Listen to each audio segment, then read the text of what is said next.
नमस्कार दोस्तों, आज की इस वीडियो में हम डिस्कस करेंगे बीए कोर्स के बारे में। तो फाइनली अगर आप बीए कोर्स करना चाहते हैं तो आज की इस वीडियो को अंत तक ज़रूर देखिएगा। आज के इस वीडियो में वो सारी जानकारी आपको मिलेंगी जो कि बीए कोर्स के लिए ज़रूरी होती हैं। हे गाइस, आप देख रहे हैं अलग क्लासेस और मैं हूं अशोक सिंह। चलिए इस वीडियो को शुरू करते हैं। हमेशा अपडेट रहने के लिए सब्सक्राइब करें और फिर बेल आइकॉन पर क्लिक करें। तो सबसे पहले जानते हैं कि एक्चुअल में बीए क्या है। तो गाइस, बीए का फुल फॉर्म होता है बैचलर ऑफ आर्ट। ये 3 वर्ष का यूनिटी का ग्रेजुएशन कोर्स है और फाइनली इसको करने के बाद आप आगे और भी क्षेत्रों में ट्राई कर सकते हैं। बीए में एडमिशन लेने से पहले आपको 10+2 पास होना चाहिए। 10+2 का मतलब है 12 और 12 आप पास हैं अगर 50% मार्क के साथ, तो आप किसी भी कॉलेज किसी भी यूनिवर्सिटी में बीए प्रोग्राम कर सकते हैं। यहाँ पर आपको बता दें कि ज़रूरी नहीं है कि बीए में 50% मार्क्स हो। बहुत सारे ऐसे कॉलेज ऐसे यूनिवर्सिटीज़ होते हैं जो आपको बिना 50% मार्क्स के भी एडमिशन दे देते हैं, लेकिन बहुत सारे ऐसे यूनिवर्सिटीज़ होते हैं जो कि कम से कम 50% मार्क्स मानते हैं। तो इसलिए अगर आपका 50% मार्क्स है तो आपका कहीं भी एडमिशन हो सकता है। 10+2 में आपकी स्ट्रीम कुछ भी हो, साइंस हो, आर्ट हो, कॉमर्स हो, एग्रीकल्चर हो, आप बीए प्रोग्राम कर सकते हैं। बीए प्रोग्राम कोई भी कर सकता है, इवन कुछ भी किया हो। तो चलिए इसके आगे बढ़ते हैं। फाइनली अगर हम एडमिशन प्रोसेस की बात करें तो यहाँ पर बीए प्रोग्राम में एडमिशन लेने के लिए 2 तरीके हैं। पहला है मेरिट बेस्ड एंड सेकंड है एंट्रेंस बेस्ड। जो मेरिट बेस्ड है, कुछ अच्छे कॉलेज या हम कह सकते हैं इंस्टीट्यूट जो कि मेरिट बेस्ड पर एडमिशन ले लेते हैं, और कुछ ऐसे टॉप लेवल के कॉलेज और यूनिवर्सिटीज़ होते हैं जो कि एंट्रेंस को ही प्रीफर करते हैं। सभी यूनिवर्सिटी सभी कॉलेज अपने स्तर पे एंट्रेंस एग्ज़ाम करवाते हैं बीए प्रोग्राम में एडमिशन देने के लिए। तो यहाँ पर उनके एंट्रेंस एग्ज़ाम को आपको अपीयर होना है, फाइनली उसे क्रैक करना है और फिर फाइनली उनके मेरिट लिस्ट में आके आप अपना एडमिशन ले सकते हैं। अब ये पूरी तरह से डिपेंड करता है कि आप किस यूनिवर्सिटी किस इंस्टीट्यूट को चुनना चाहते हैं, उसी के बेसिस पर आपका एडमिशन हो जाता है। बहुत सारे प्राइवेट कॉलेज हैं जहाँ आपको कहीं कोई एंट्रेंस नहीं देना पड़ेगा, कोई मेरिट आपका कैलकुलेशन नहीं होगा, सीधे आपका एडमिशन हो जाता है। अगली बात आती है कुछ अच्छे यूनिवर्सिटी कॉलेज के बारे में। तो यहाँ पर हम कुछ अच्छे यूनिवर्सिटीज़ की लिस्ट आपको दे रहे हैं जहाँ से आप इन कोर्स को कर सकते हैं।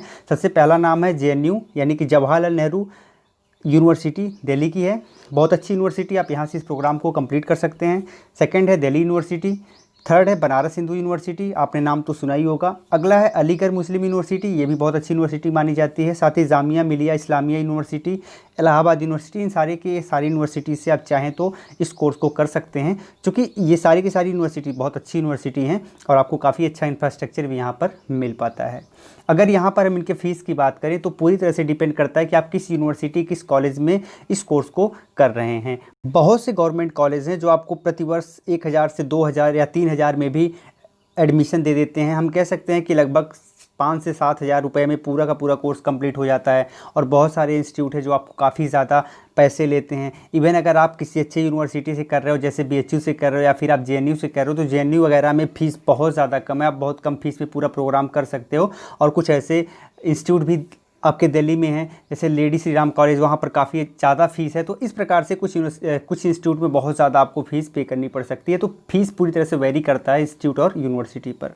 यहाँ पर आपको एक लंबी चौड़ी लिस्ट दिख रही होगी जो कि बीए के लिए प्रेफर सब्जेक्ट हैं। आप देख सकते हैं, अगर आप मैथमेटिक्स से बीए करना चाहते हैं तो वो भी उपलब्ध हो जाता है। वहीं geography, history, philosophy, economics, politics यानी कि political science, social work, home science, Hindi, English, Sanskrit, sociology, education, anthropology, archaeology, French, German, Chinese, जापानी, उसके बाद Arabic, Italian, Korean, Punjabi, Gujarati, बहुत सारी भाषाओं में आपको बीए के प्रोग्राम मिल जाते हैं।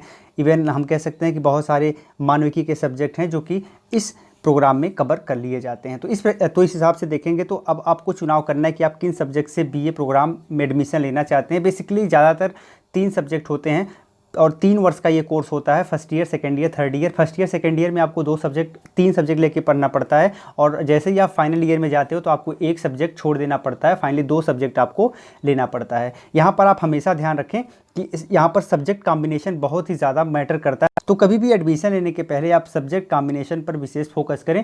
इससे संबंधित वीडियो हमारे चैनल पर पहले से ही अपलोड है, तो आप उस वीडियो को देख लीजिए कि कौन से सब्जेक्ट के साथ कौन सा सब्जेक्ट आपका रहना चाहिए। फिर भी मैं एक बार बता देता हूँ, जैसे सपोज़ करिए अगर आपने अगर जियोग्राफी ले लिया है तो उसके साथ कोई और मानविकी का सब्जेक्ट लीजिए, जैसे कि हिस्ट्री आप ले सकते हैं या फिर आप इकोनॉमिक्स ले सकते हैं या फिर आप पॉलिटिकल साइंस ले सकते हैं, इस टाइप के सब्जेक्ट ले सकते हैं, या फिर अगर आप हिंदी लिए हैं तो आप संस्कृत जरूर ले लीजिए, अदरवाइज़ फ्यूचर में हिंदी को लेकर प्रॉब्लम होगी। अगर आप संस्कृत लिए हैं फिर कोई ज़रूरी नहीं, संस्कृत अपने आप में ही सिक्योर है।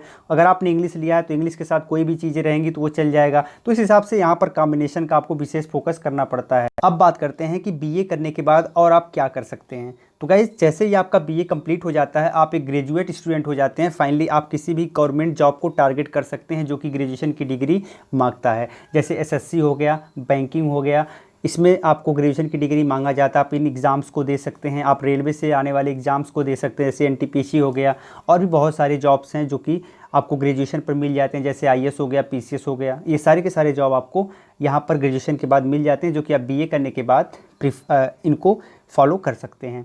अगली बात आती है प्राइवेट जॉब। बहुत सारे प्राइवेट जॉब में अगर आपके पास ग्रेजुएशन की डिग्री, अगर आपने बीए किया हुआ है तो वो आपको एंट्री दे देते हैं। तो ऐसे बहुत सारे जॉब को भी आप ट्राई कर सकते हैं। अगर फ्यूचर में आपका लक्ष्य टीचर बनने का है तो आप बीएड कर सकते हैं, यानी बैचलर ऑफ एजुकेशन कर सकते हैं। वहीं अगर आप बीटीसी चाहें तो बीटीसी भी कर सकते हैं। बीएड करने के बाद आप प्राइमरी से लेके 12th तक के टीचर बन सकते हैं। वहीं अगर आप बीटीसी करेंगे तो आप प्राइमरी या अपर प्राइमरी तक के टीचर बन सकते हैं। आप इसके बाद एमए कर सकते हैं। आप अगर बिजनेस में जाना चाहते हैं तो आप एमबीए कर सकते हैं। वहीं अगर आप कंप्यूटर में अगर अपना करियर बनाना चाहते हैं तो आप एमसीए कर सकते हैं। कंप्यूटर से कोई भी संबंधित कोर्स कर सकते हैं, जैसे कि डीसीए कोई भी कोर्स पीजीडीसीए कर सकते हैं। या फिर आप होटल मैनेजमेंट में अपना करियर बना सकते हैं, मास कम्युनिकेशन में जा सकते हैं, यानी अगर आप पत्रकार बनना चाहते हैं, न्यूज़ एंकर बनना चाहते हैं तो भी आप करियर बना सकते हैं। तो बहुत सारी अपॉर्चुनिटीज़ यहाँ पर मिल जाती हैं बीए कोर्स के बाद। शेयर मार्केट और म्यूचुअल फंड इन्वेस्टर बनने के लिए हमारे इस चैनल को सब्सक्राइब करना और घंटी पर क्लिक करके ऑल नोटिफिकेशन ऑन करना बिल्कुल ना भूलें। इसे सब्सक्राइब करने के लिए इसी वीडियो के डिस्क्रिप्शन में लिंक मिल जाएगा, वहां से आप इस चैनल को सब्सक्राइब कर लें। अगर हम इस कोर्स को कंप्लीट करने के बाद सैलरी की बात करें तो सैलरी पूरी तरह से डिपेंड करता है ऑर्गेनाइजेशन पर, आपने कौन सी जॉब प्राप्त किया है उस पर।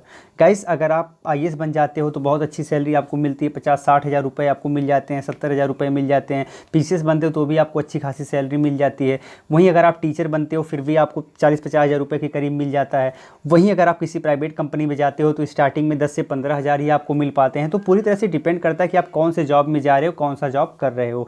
वहीं अगर आप कोई नॉर्मल सा जैसे हो गया कि आप लेखपाल बन गए या सेक्रेटरी बन गई तो उसमें भी 20 से 25-30 हज़ार रुपये की सैलरी मिल जाती है। तो इस हिसाब से सैलरी पूरी तरह से वेरी करती है, service to service, organization to organization. तो उम्मीद करते हैं कि आज की इस वीडियो में आपको काफ़ी कुछ जानकारी मिली होगी। आपको वीडियो कैसी लगी कमेंट में लिखकर ज़रूर बताइए। साथ ही साथ वीडियो अच्छी लगी और लाइक करिएगा, शेयर करिएगा। अगर आपने अब तक हमें सब्सक्राइब नहीं किया, सब्सक्राइब करके घंटी पर प्रेस करके ऑल नोटिफिकेशन ऑन कर लीजिएगा। इससे फ्यूचर में हमारे वीडियो सबसे पहले आपको मिल पाएँ। गाइस बहुत बहुत धन्यवाद। जय हिंद।